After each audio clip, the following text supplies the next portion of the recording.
যাত্রী সংখ্যা কমে যাওয়ায় জুলাই আগস্টে বৈষম্য বিরোধী ছাত্র আন্দোলনের সময় সপ্তাহে 51টি ফ্লাইট কমিয়েছিল বিদেশি 7টি এয়ারলাইন্স। তবে গেল কয়েক মাস ধরে আন্তর্জাতিক রুটে যাত্রী বেড়ে প্রায় দ্বিগুণ হলেও ফ্লাইট সংখ্যা সেভাবে বাড়েনি।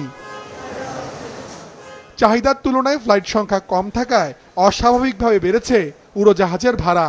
বেশি বেড়েছে মধ্যপ্রাচ্যের বিভিন্ন দেশে যাতায়াতের খরচ। এতে সবচেয়ে বেশি ভোগান্তিতে পড়েছেন প্রবাসী কর্মীরা।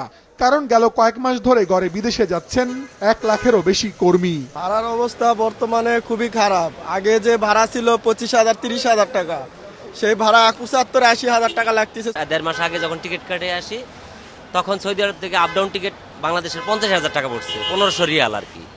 এখন যদি বাংলাদেশ থেকে শুধু সিঙ্গেল টিকিট কাটা হয় তাহলে 68,000 টাকা লাগে। ভোগান্তির প্রবলেম না, কোথা থেকে আনো 67,000 টাকা, কোথায় 42,000 টাকা, কোথায় 67,000 টাকা, এখানে 24,000 টাকা আনতাম প্রায় বেশি। খুবই বাজে অবস্থা, অনেক বেশি। আমাদের পাশের দেশটি যদি আমরা চিন্তা করি, ওইখানে যদি লাগে হচ্ছে আপনার 20,000, আমাদের দেশে 60,000 টাকা হচ্ছে। মানে এটার পিছনের কারণটা কি সেটা বুঝতেছি না এখনো। অন্য সময় রমজান একটু বাড়ে, এই বছর রমজানের আগেই টিকিটের দাম অনেক বেড়ে গেছে। সংশ্লিষ্টরা বলছেন সংকট কাটাতে যেসব দেশে বেশি যাত্রী যাচ্ছেন সেখানে ফ্লাইট সংখ্যা বাড়ানো জরুরি। এর পাশাপাশি টিকিট বিক্রিতে যে অনিয়ম তা বন্ধ করা না গেলে কমবে না ভাড়া। এখানে গত বছর আমাদের যেই পরিমাণ ফ্লাইট ওঠানামা করেছে তার থেকে 52টা ফ্লাইট তারা অফ করে দিছে। আপনার সাপ্লাইও যখন বেড়ে যাবে তখন তো আপনার অস্বাভাবিক কোনো কিছু হচ্ছে না।